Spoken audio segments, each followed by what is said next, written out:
Radhe Radhe beautiful people. So today's homework, आज का homework बहुत इजी है। इसमें आप बताइए ये जितने भी वर्सेस हैं 2 से लेकर आज 10th वर्स तक मैं कवर कर रही हूँ, वो किसके द्वारा बोले गए हैं और वर्स 3 से 10 तक किस चीज के बारे में बात हो रही है, दुर्योधन के कौन से फियर्स हैं और उसको किन किन से डर लग रहा है और दुर्योधन के गुरु कौन थे।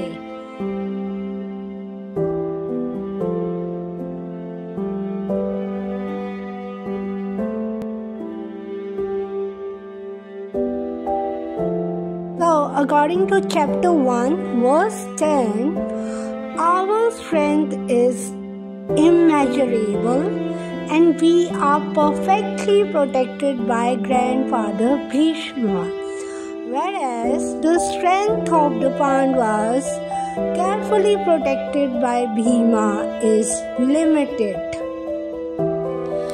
So पहले अध्याय के 10वें श्लोक के हिसाब से हमारी शक्ति विशाल है और हम सब पितामह द्वारा भली भांति सुरक्षित हैं, जबकि पांडवों की शक्ति भीम द्वारा भली भांति सुरक्षित होकर भी सीमित है।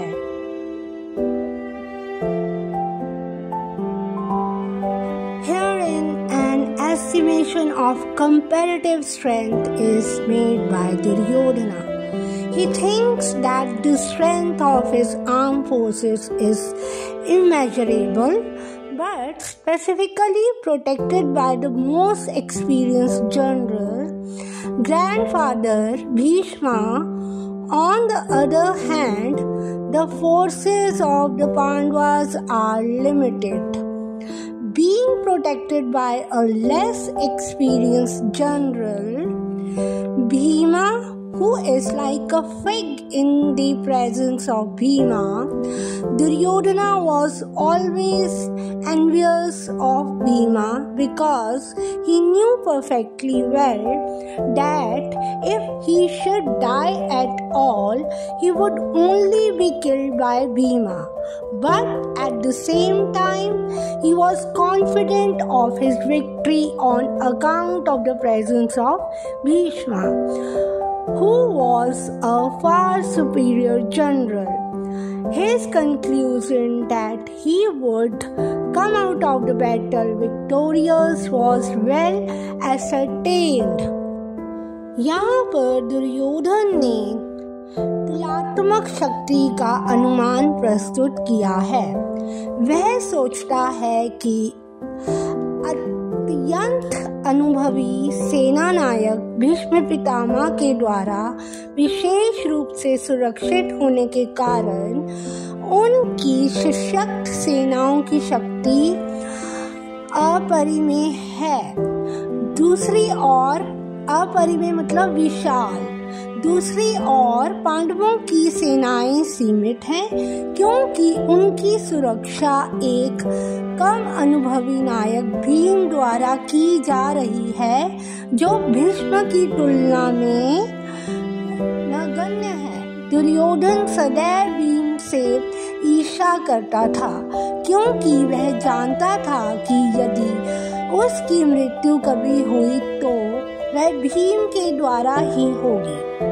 क्यों ऐसा उसने कहा? क्योंकि जब दुर्योधन ने चीर हरण किया था द्रौपदी का, तो जो भीम है उसने 3 वचन लिए थे कि वो सिंगल हैंडेडली धृतराष्ट्र के पुत्र को मारेगा, एक एक करके मारेगा, और वो दुर्योधन की थाई जांघ को तोड़ना चाहता था, क्योंकि उसने द्रौपदी की जांघ से कपड़ा हटाया था, और वो दुशासन की रिब को तोड़ना चाहता था, क्योंकि उसकी रिब को तोड़ के बॉडी से बिल्कुल अलग करना चाहता था।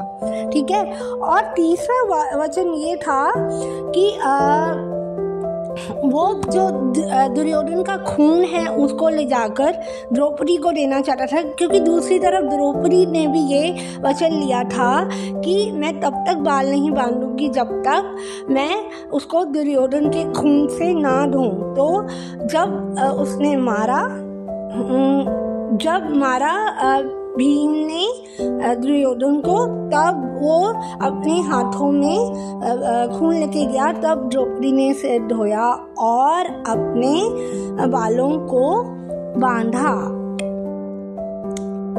किंतु साथ ही उसी दृढ़ विश्वास था कि भीष्म की उपस्थिति में उसकी विजय निश्चित है, क्योंकि भीष्म कहीं अधिक उत्कृष्ट सेनापति है। वह युद्ध में विजयी होगा, यह उसका दृढ़ निश्चय था। In the art of warfare known then among the ancient Hindus, each army had no doubt a commander-in-chief, but he had also a powerful man of valor, courage and intelligence who functioned as the defender. In the Kauravas forces, Bhishma officiated as the defender, and in the Pandavas force, Bhima held the office. To play upon the luxurious possibilities of pregnant vocabulary is a special privilege of all Sanskrit poets, and here we have an example of the same. The word Praptam has two meanings, sufficient and measurable.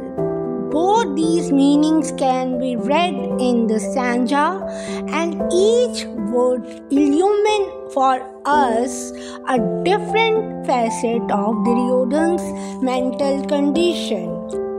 युद्ध की जो कला है वो हमारी पुरातन हिंदू संस्कृति में प्रचलित है। इसमें कोई संदेह नहीं है कि उसमें एक प्रधान सेनापति ऐसा होता है जो वीर, साहसी, बुद्धिमत्ता से भरपूर शक्तिशाली आदमी होता है, जो कि रक्षक के तौर पर काम करता है। कौरवों की सेना में भीष्म रक्षक के रूप में आधिकारिक रूप से काम कर रहे थे, और पांडवों की सेना में भीम ने यह कार्यालय संभाला हुआ था। यहाँ पर शानो शौकत से उस शब्दावली की संभावनाओं को खोला गया है जिनका मतलब या महत्व बताना या समझना अभी उचित नहीं है। उदाहरण के माध्यम से यहाँ समझाया गया है। यहाँ पर पर्याप्तम के दो मतलब निकलते हैं, औसत दर्ज का या मध्यम श्रेणी का, और पर्याप्त यानी कि उचित, एडिक्वेट। दो ही मतलब श्लोक में पढ़े जा सकते हैं। दुर्योधन की मानसिक स्थिति के पहलू को प्रकाशित किया गया है। यहाँ पर मतलब उसकी इस मानसिक स्थिति, इस पहलू को प्रकाशित करते हैं। One is the direct meaning that the army defended by Bhishma is unlimited, while that protected by Bhima is limited. This meaning is suggested by Anandagiri, the elucidator of Acharya Shankara's commentary, but Sridhara Swami gives other meaning and makes the stanza state that although Bhishma is the protector of the Kauravas forces, Duryodhana is feeling that it is insufficient warrior like Bhima.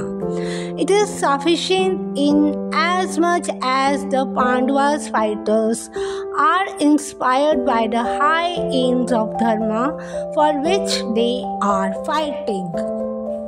एक का तो यहाँ पर प्रत्यक्ष अर्थ है कि जिस सेना की रक्षा भीष्म द्वारा की जा रही है वह असीमित है और जिसकी रक्षा भीम द्वारा की जा रही है वह सीमित है।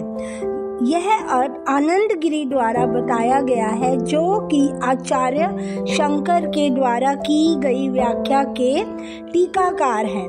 परंतु सिद्धारा स्वामी ने यहाँ पर इस छंद का दूसरा एक अर्थ निकाला है। चाहे भीष्म कौरवों की सेना के रक्षक है, पर दुर्योधन यह महसूस कर रहा है कि भीम की तरह एक अपर्याप्त नाकाफी सेनानी है। पांडवों के जो सेनानी थे वह पर्याप्त हैं, क्योंकि धर्म मार्ग के क्योंकि वो धर्म मार्ग के रास्ते पे चलते थे और वो उच्च लक्ष्य से प्रेरित थे। उनके लक्ष्य जो थे वो बहुत ऊंचे थे। Anyways, both the interpretation give us the two different facets of Duryodhana's mind.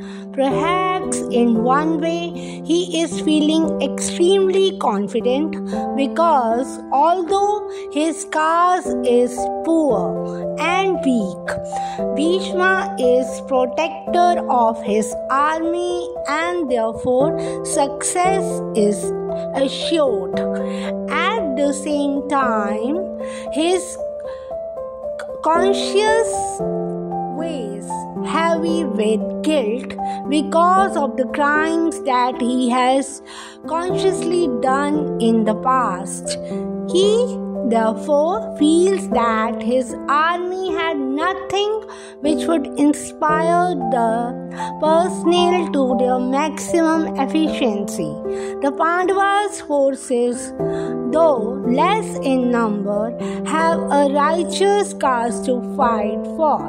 Thus, when an army fights for a noble cause, every soldier fights as an inspired martyr. वैसे भी यह दोनों व्याख्या दुर्योधन के दिमाग के दो पहलुओं को दर्शाती है। पहले संदर्भ में वह बहुत आत्मविश्वासी महसूस कर रहा है, क्योंकि उसका कारण घटिया और कमजोर है। उसकी जीत पक्की है क्योंकि भीष्म उनकी सेना में है। उसी समय उसकी अंतरात्मा है उसका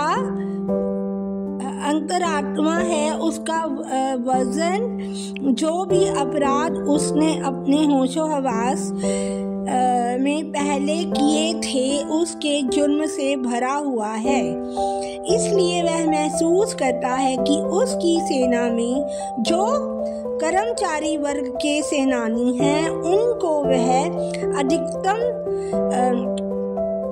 दक्षता से प्रेरित नहीं कर सकता। वहाँ पांडव की सेना बेशक कम है, परंतु उनके पास युद्ध लड़ने का न्याय संगत कारण है। इसलिए जब एक सेना नेक काम के लिए लड़ती है तो उसका हर एक सेनानी प्रेरित शहीद की तरह लड़ता है।